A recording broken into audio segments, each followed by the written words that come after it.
اهلا بيكم اعزائي المشاهدين ومتابعين لقناتنا قناه فور يو من اجلك، وشرح جديد معانا في مجال الموسيقى، وبالتحديد شرح من شروحات كورس الموسيقى اللي بنقدمه، شروحات اورج الموبايل، اورج الاندرويد، اورج 2024. في الفيديو بتاعنا النهارده هنقدم لكم شرح بسيط خالص، ما حبيتش اتقل عليكم واقدم لكم شرح كبير. زي ما تعودنا بنجزأ الشروحات بتاعتنا في اكتر من فيديو عشان يبقى الشرح بسيط والناس كلها تستفيد منه.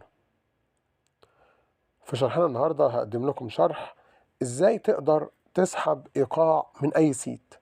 طبعا كنا عارفين احنا ممكن نحمل سيتات جاهزة من على الانترنت من على قناة اي حد منزل لها شرح، بس السيتات دي لما نيجي ننزلها على الجهاز ممكن نلاقي ايقاع ما يعجبناش، ايقاع صوته مش نقي، ايقاع قصير كده، تلاقي رتم قصير بيتكرر، بيت قصير بيتكرر فيه. الإيقاع يكون الموسيقى اللي فيه مش الموسيقى اللي تعجبنا نقدر نعزف عليها، بس بنلاقي السيت فيه إيقاعين تلاتة عجبونا وباقي الإيقاعات مش عجبانا. طب هل أنا بقى مجبر إن أنا أحمل السيت ده وأنزله وأفضل أتنقل من سيت لسيت عشان أختار الإيقاع اللي يعجبني فيه؟ يعني أنا هحمل 10 15 سيت عشان في كل سيت منهم إيقاع واحد أنا هعزف عليه؟ لا، أنت مش مجبر على كده. أنت ممكن تنزل 20 30 50 سيت ويعجبك من كل سيت إيقاع واحد بس، تحمله وتاخده عندك وتستخدم الإيقاع اللي يعجبك وبس. تنقي بقى من السيتات دي الإيقاع اللي صوته نقي، صوته قوي، الإيقاع اللي تقدر تعزف عليه، الإيقاع اللي تقدر تطلع بيه معزوفة محترمة تعجب أي حد ويقول لك الله ينور عليك.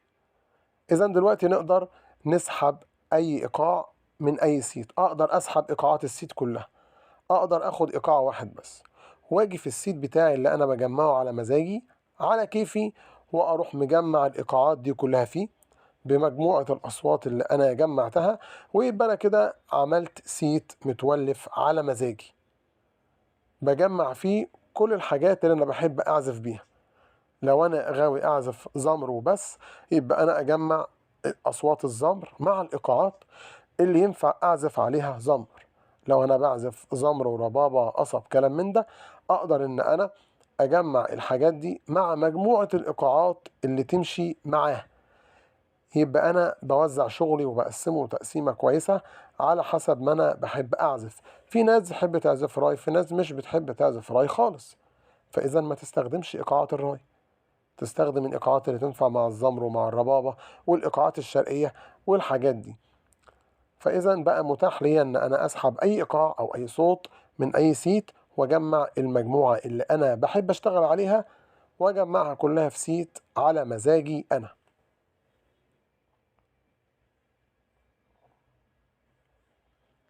نبتدي في الشرح بتاعنا يا جماعة.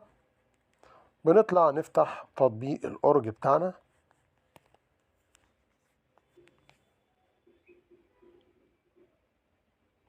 زي ما شرحت لكم قبل كده، كل الشروحات دي ما ينفعش أطبقها على أورج مش مفعل، مش في اي بي، لازم يكون في اي بي. طبعا انا قلت لكم قبل كده في فيديو قبل كده الفي اي بي يعني الدايرة القرص اللي على الشمال فوق دي لازم يكون مكتوب فيها في اي بي، القرص اللي انا بحركه دوت.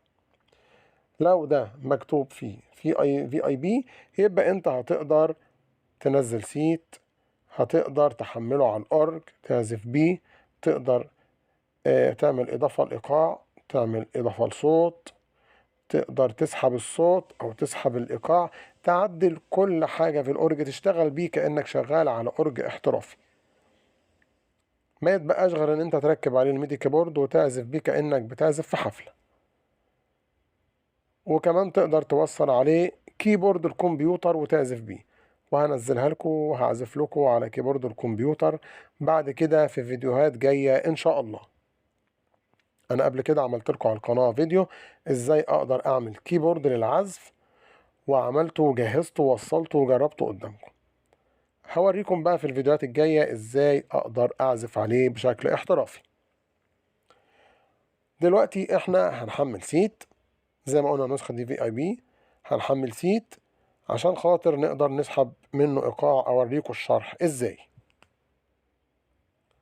بنضغط على كلمة سيت اللي فوق دي على اليمين ونضغط على الفايل. هنلاقي هنا سيت شعبي، سيت زمر. نضغط مثلا على زمر. بننتظر لما السيت يحمل. طبعا عشان نكون عارفين كل ما مساحة السيت بتكبر كل ما بياخد وقت أكتر على ما يفتح على الأورج. فيستحسن يا جماعة السيت بتاعنا يكون فيه عدد قليل مش عدد كتير. يعني ما تنتظرش إن أنت تحط 50 أو 100 صوت آلة في السيت وتحط 100 إيقاع ولا 70 إيقاع في السيت ويبقى مساحته أكتر من جيجا ونص وتقول ده بيغيب لما يحمل ليه؟ ده بيتقل على الأورج ليه؟ بقى الأورج تقيل لما حمل السيت دوت. لا ده مش كده وبس، ده هيسخن لك رامات وبروسيسور الجهاز والفيجا بتاعت الجهاز. هتلاقي الجهاز سخن أول ما تفتحه لأن أنت بتحمل عليه كتير. كل ما السيت كبر كل ما الأورج أخد وقت كبير في قرايته وفي فتحه وخد مجهود أكتر لذاكرة الجهاز المساحة الداخلية بتاعت الجهاز وللفيجا وللرامة ولبروسيسور الموبايل. كده السيت فتح معانا. دي الإيقاعات اللي في السيت.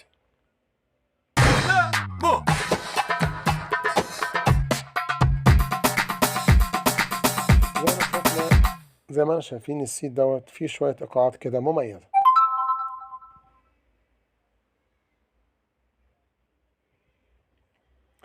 زي ما شفنا السيت ده فيه مجموعة إيقاعات كده مميزة. عاوزين نسحب إيقاع واحد بس منه. بنضغط على علامة الترس اللي موجودة فوق في بنك الموسيقى تحت السهم.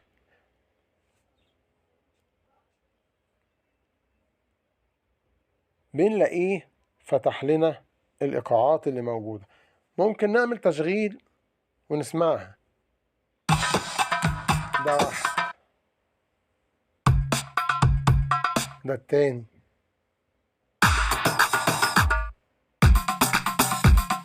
شايفين؟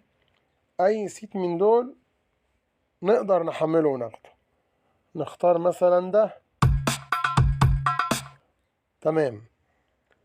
هنضغط على الثلاث شرط اللي واقفين فوق بعض دول اهو.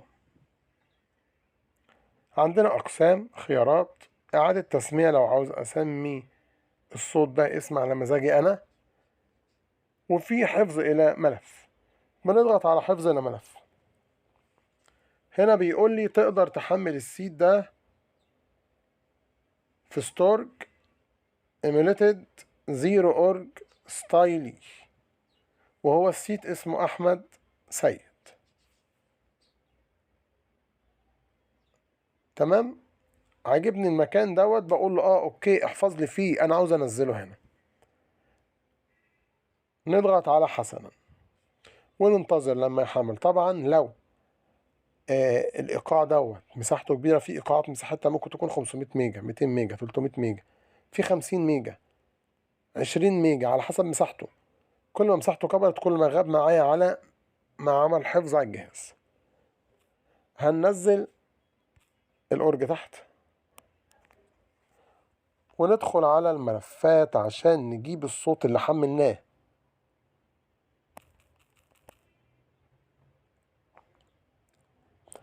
ندخل على ذاكرة الهاتف، ندخل على أورج، نضغط على ستايل هنا زي ما انتم شايفين. ده الإيقاع اللي احنا حملناه اللي هو اسمه أحمد.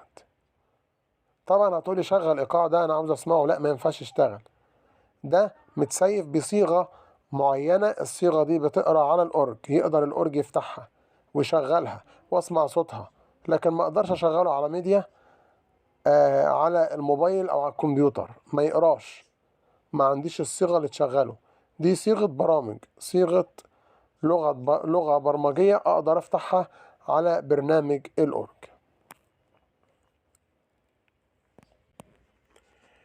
كده الشرح بتاعنا خلص، يا رب تكونوا استفدتوا منه. في انتظار دعمكم لينا يا جماعة. اضغطوا لنا على اعجاب، اكتبوا لنا تعليق جميل، شاركوا الفيديو مع اصدقائكم عشان يستفيدوا منه، وكمان اشتركوا في القناة وفعلوا جرس الاشعارات عشان ننزل لكم دايما كل يوم جديد.